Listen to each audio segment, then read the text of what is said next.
بسم الله الرحمن الرحيم. الحمد لله رب العالمين الرحمن الرحيم مالك يوم الدين. السلام علیکم ورحمۃ اللہ وبرکاتہ. الحمدللہ سورہ فاتحہ کی تفسیر انشاءاللہ اب ہم لوگ پڑھیں گے. الحمدللہ رب العالمین کہا گیا کہ تمام تعریفیں اللہ ہی کے لیے ہیں. عام طور پر اس طریقے کا ترجمہ کیا جاتا ہے جو کہ ادھورا ترجمہ مانا جاتا ہے، کیونکہ حمد کا معنی صرف شکر نہیں ہوتا ہے، صرف اور تعریف نہیں ہوتا ہے.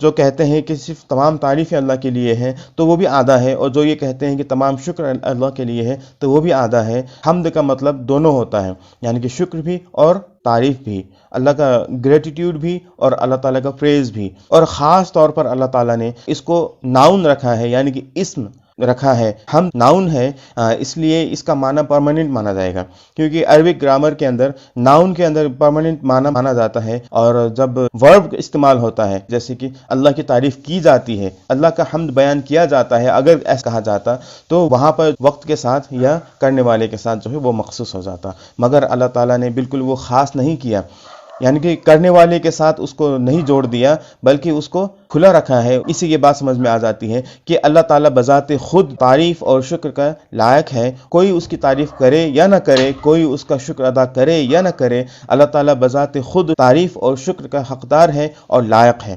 الحمدللہ رب العالمین، اور وہ رب ہیں. رب کا معنی کیا ہے؟ ان 3 آیتوں میں اللہ تعالیٰ نے اپنے آپ کو کھول کے سامنے رکھ دیا ہے، اس لیے اس کو ہم لوگوں کو اچھی طریقے سے سمجھ لینا ضروری ہے.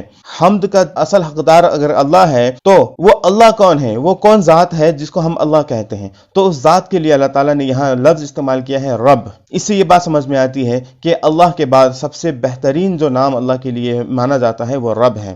اور وہ رب العالمین اللہ تعالیٰ نے یہاں کہا ہے، یعنی کہ وہ تمام جہانوں کا پالنے والا ہے. عام طور پر یہ ترجمہ کیا جاتا ہے جتنی بھی مخلوقات ہیں دنیا کے اندر، تمام مخلوقات کا وہ رب ہے.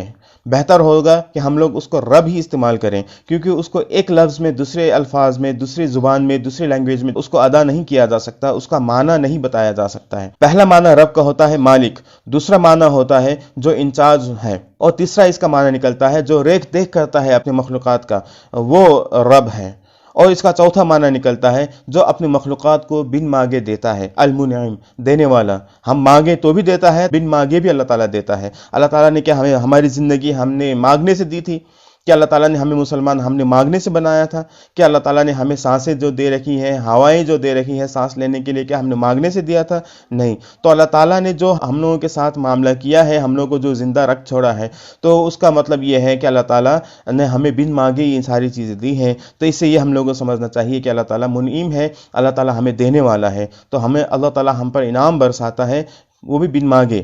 اس کا آخر معنی جو 5واں معنی لیا گیا ہے، اور وہ معنی ہے آپ کو دا مینٹینر، یعنی کہ زندہ رکھنے والا، القیوم، جو ہمیں زندہ رہنے کے لیے یہاں تمام چیزوں کو فراہم کرتا ہے. جو بھی چیز یہاں ہمارے لیے ضروری ہے زندہ رہنے کے لیے، وہ تمام چیزوں کو اللہ تعالیٰ نے یہاں رکھا ہے. اسی لیے اللہ تعالیٰ کو رب کہا جاتا ہے، کیونکہ اللہ تعالیٰ ہمارا مالک ہے، اللہ تعالیٰ ہمارا انچارج ہے، اللہ تعالیٰ ہمارا کیئر ٹیکر ہے، اللہ تعالیٰ اسی طریقے سے ہم لوگوں کو دینے والا ہے، اور اللہ تعالیٰ ہم لوگوں کو زندہ رکھنے والا ہے، ہماری زندگی کو بچائے رکھنے والا ہے. اس لیے اللہ تعالیٰ کو رب کہا جاتا ہے. اور یہاں رب العالمین کا معنی ہوا ان تمام صفتوں کے، ان تمام گنوں کے ساتھ وہ اللہ تعالیٰ رب ہے. جب اللہ تعالیٰ رب العالمین ہے تو ظاہر سی بات ہے وہ حمد کا لائق ہوگا ہی. الرحمن الرحیم، یہ بہت خوبصورت آیت ہے. اللہ تعالیٰ رحمان ہے، اللہ تعالیٰ رحیم ہے. رحمان کے بارے میں اللہ تعالیٰ نے بتایا ہے، 2-3 احادیث ایسی آئی ہیں، اللہ تعالیٰ کے اس رحمان کی صفت کو اجاگر کر دیتا ہے، کھول کے سامنے رکھ دیتا ہے. ایک حدیث میں یہ کہا گیا تھا کہ اللہ تعالیٰ نے جو ہے رحم کو بنایا. رحم کہتے ہیں ماں کے اندر جو بچہ دانی ہوتا ہے، وہ اس کو رحم کہا جاتا ہے، جو گرو ہے ماں کا. تو اللہ تعالیٰ نے رحم کو بنایا، اور اس رحم کو بنانے کے بعد اپنا نام رحمان پر اس رحم کے نام رحمان رکھا، اور اس کے بعد اس رحم سے کہا کہ جو تمہیں جوڑے گا میں اس کو جوڑوں گا، اور جو تمہیں توڑے گا میں اس کو توڑوں گا. یعنی کہ جو خون کے رشتے کو جوڑے گا اللہ تعالیٰ اس کو جوڑے گا، اور جو خون کے رشتے کو توڑے گا اللہ تعالیٰ اس کو توڑے گا. یعنی کہ اس کو جو ہے اس دنیا کے اندر کمزور کر دے گا اللہ تعالیٰ. تو اللہ تعالیٰ نے یہاں لفظ استعمال کیا ہے رحمان اور رحیم. تو رحمان اور رحیم 2 لفظ استعمال کر کے اللہ تعالیٰ نے ایک پیارا سا میسج ہم لوگ کو دیا ہے، پیارا سا سندیش ہم لوگ کو دیا ہے. اللہ تعالیٰ رحمان ہے، اللہ تعالیٰ رحیم ہے، یعنی کہ اللہ کی ذات صرف رب نہیں ہے، وہ رحمان بھی ہے اور وہ رحیم بھی ہے۔ اللہ تعالیٰ تمام کو جو ہے زندہ صرف رکھنے والا نہیں ہے، ان لوگوں کے اوپر رحم کرنے والا بھی ہے، ان لوگوں کے اوپر دیا کرنے والا بھی ہے، ان کا ساتھ دینے والا بھی ہے۔ اور یہاں رحمان اور رحیم دو لفظ استعمال کر کے اللہ تعالیٰ نے بتا دیا کہ اللہ تعالیٰ رحمان ہے، یعنی کہ رحمان کے اندر جو ہے مبالغہ پایا جاتا ہے۔ مبالغہ کہتے ہیں ایکسٹریم کو۔ ہم لوگ جو ہے رحمان جب کہتے ہیں تو اللہ کے اندر بہت ہی زیادہ رحم ہونے کا ہم لوگ اقرار کر رہے ہوتے ہیں، اور ساتھ ہی میں اللہ تعالیٰ نے رحیم کہہ دیا ہے، یعنی کہ رحمان کے اندر جیسے کہ آپ کو ایکسٹریم معنی پایا جاتا ہے، بہت زیادہ ہونے کا معنی پایا جاتا ہے، اسی طریقے سے اس کے اندر کسی وجہ سے وہ چیز ختم ہونے کا معنی بھی پایا جاتا ہے۔ جب ہم اللہ کے حکم پہ چلیں گے تو اللہ تعالیٰ ہم پر رحمان رہے گا، اور اگر ہم اللہ کے حکم پہ چلنا بند کر دیں گے تو اللہ تعالیٰ کی رحمت بھی ہمارے لیے بند ہو جائے گی۔ قرآن کے اندر جب آپ پڑھیں گے تو رحمان کا لفظ ہر جگہ استعمال ہوتے ہوئے نہیں دکھتا ہے، کہیں رحیم بھی استعمال ہوتے ہوئے دکھتا ہے۔ تو ہر جگہ جہاں جہاں آپ کو رحمان استعمال ہوتا ہے وہاں پہ یہ معنی پایا جاتا ہے کہ اگر اللہ کی اطاعت کو، اللہ تعالیٰ کی فرما برداری کو، اور اگر اللہ کی اوبیڈینس کو اگر ہم لوگوں نے نہیں اپنایا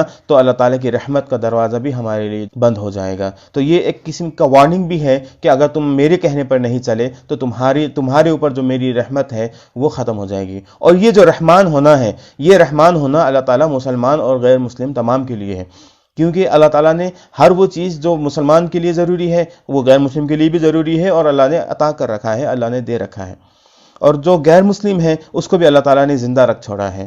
تو رحمان ہونا سبھی کے لیے ہے، مگر رحیم صرف مومن کے لیے ہوگا، صرف مومن کے لیے، کیونکہ رحیم کے اندر آپ کو معنی پایا جاتا ہے تسلسل کا، یعنی کنٹینیوٹی کا، یعنی کہ لگاتار رحم کرنا۔ اور وہ رحم کہاں کرے گا اللہ تعالیٰ؟ لگاتار آخرت میں کرے گا، یعنی کہ آخرت میں اللہ تعالیٰ جو ہے مومنوں پر بے انتہا اور لگاتار رحم کرے گا۔ تو یہ بہت پیارا سندیش ہے ہم لوگوں کے لیے اللہ کی طرف سے کہ اگر ہم لوگوں نے اللہ کی فرما برداری کو جاری رکھا تو اللہ تعالیٰ اس دنیا میں بھی ہمارے اوپر رحم برسائے گا، اور آخرت میں بھی جو ہے اللہ کا رحم ہمارے ساتھ رہے گا۔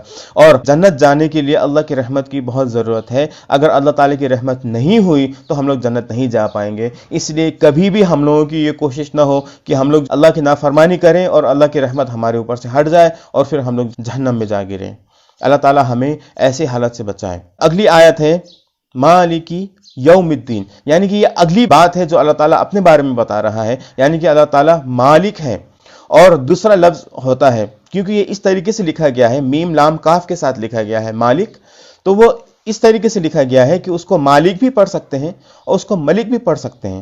اگر ہم لوگ پڑھ رہے ہیں مالک یوم الدین اور تو دوسری جگہ جو ہے اس کو ملک یوم الدین بھی پڑھتے ہیں، تو دونوں جائز ہے، دونوں صحیح ہے، اور اس انداز سے لکھا ہے کہ دونوں پڑھا جا سکتا ہے اور دونوں معنی لینا بھی چاہیے میرے خیال سے، کیونکہ اللہ تعالیٰ مالک بھی ہے اور ملک بھی ہے۔ ملک کہتے ہیں راجا کو، مالک کہتے ہیں مالک کو، کسی چیز کو اون کرنا، کسی چیز کو اپنے وش میں کرنا، وہ مالک ہوا، یعنی کہ تمام چیزیں جو ہیں وہ اللہ ہی کی ہیں، اس لیے وہ مالک ہیں۔ تو یہاں اللہ نے لفظ استعمال کیا ہے یوم الدین، یعنی کہ مالک یوم الدین ہے، اللہ تعالیٰ حساب کتاب ہونے کے دن کا مالک ہے، اس دن کا مالک ہے اور اس دن کا ملک ہے۔ اللہ اس دن کا مالک ہے اور اس دن کا راجہ ہے، اس دن کا بادشاہ ہے، اس دن حکومت صرف اللہ کی چلے گی۔ ان الحکم الا للہ، اب جو ہے حکم صرف اللہ ہی کا چلے گا۔ ایک حدیث میں یہ کہا گیا ہے کہ اللہ تعالیٰ اپنے ایک ہاتھ میں دنیا کو رکھے گا، اس کے بعد کہے گا انا الملک، میں راجا ہوں، میں بادشاہ ہوں، انا الملک الارض۔ اب کہاں ہے وہ زمین کے بادشاہ جو اپنے آپ کو بادشاہ کہلانا پسند کرتے ہیں، جو اپنے آپ کو بادشاہ بنانا پسند کرتے ہیں؟ ایسے بادشاہ کہاں ہے دنیا کے؟ آج میں ہوں، ہے کوئی؟ تو یہ اللہ تعالیٰ چیلنج کرے گا اس دن کہ کوئی ہے جو میری ملکیت کو اب چیلنج کر کے دکھائے، کیونکہ دنیا میں اللہ تعالیٰ نے مہلت دے رکھی ہے، انسان جو ہے اپنی من مرضی کی کر لیتا ہے، مگر آخرت میں جب اللہ تعالیٰ پورا کنٹرول اپنے ہاتھ میں لے لے گا تو اس دن کا مالک بھی اللہ ہوگا اور اس دن کا ملک بھی اللہ ہوگا، یعنی کہ بادشاہ بھی اللہ ہوگا، اور اس دن اللہ ہی کا جو ہے حکم چلے گا۔ اس دن اللہ تعالیٰ کو روکنے والا، اللہ تعالیٰ کو تھامنے والا کوئی نہیں ہو سکے گا۔ مالک یوم الدین، اور حساب کتاب ہونے کے دن کا جو ہے وہ مالک ہے۔ ہم لوگ نے اب اللہ کو پہچانا ہے، اب ہم لوگوں کی یہ ذمہ داری بنتی ہے کہ اب ہم لوگ اللہ تعالیٰ کو اپنے دل و دماغ میں بٹھا دیں۔ آج کے لیے بس اتنا ہی۔ آپ سبھی لوگوں سے دعا کی درخواست ہے۔ وآخر دعوانا ان الحمد للہ رب العالمین۔ السلام علیکم ورحمۃ اللہ وبرکاتہ۔